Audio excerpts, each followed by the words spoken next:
Now, he says here, Lo, he goeth by me, and I see him not. He passeth on also, but I perceive him not. The whole point is that God is a spirit, and that you can't see him at all. Job had learned a great lesson, and he knew something about God as creator, but that's about all. He says, if God will not withdraw his anger, the proud helpers do stoop under him. How much less shall I answer him and choose out my words to reason with him? Job says, I wouldn't stand a chance coming in his presence. I wouldn't know what to say. And he says, if I had called and he'd answered me, yet would I not believe that he had hearkened unto my voice. Job says, I wouldn't know what to say if he did speak to me. For he breaketh me with a tempest, and multiplieth my wounds without cause. He will not suffer me to take my breath, but filleth me with bitterness. Now if I speak of strength, lo, he's strong. And if of judgment, who shall set me a time to plead? He's saying here, how in the world will I plead my case before him? Now, verse 20, if I justify myself, mine own mouth shall condemn me. If I say I am perfect, it shall also prove me perverse.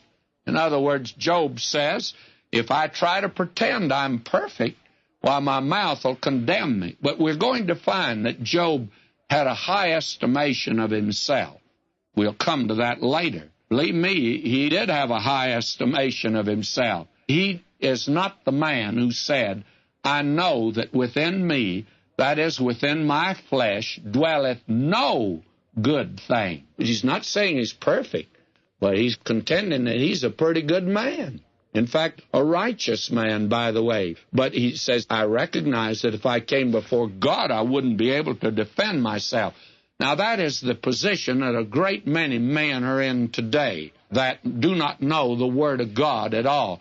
They feel like they'll be able to stand before God and that they will be able to meet His standard and that they are actually today well-pleasing to Him. I remember an oil man in Nashville, Tennessee. We used to play volleyball there. I did 3 nights a week with a group of businessmen. He was one of the businessmen. And this man was a godless man, although he was a church member. I've never met anyone more godless than he was. And he one night started an argument with me before everyone that was present there. That is, when we were in the locker room, he and I were always on opposite sides.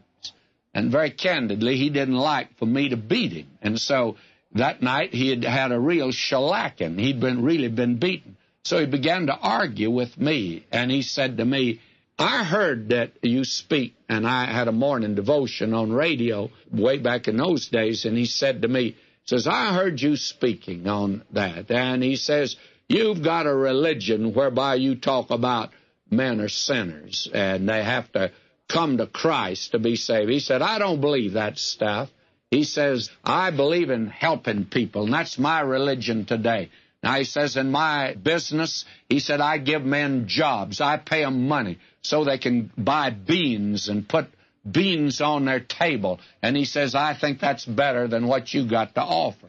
Well, how do you answer a man like that before a group of men, and some of them church members to be sure, but most of them godless men and unsaved men? Well, it was very difficult to answer until in about a year's time, one night we were all in the locker room and that man was not there.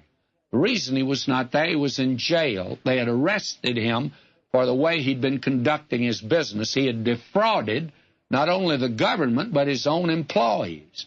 And I never shall forget another godless man there.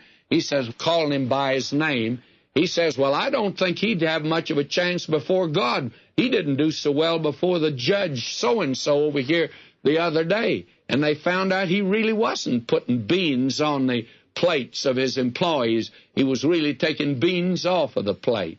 That really shook those men. And very candidly, I saw several of them in church services. I had the privilege of leading one out of the crowd to the Lord after that. But the interesting thing is, you see what a misconception they have of God, that somehow or another they're going to be able to please Him.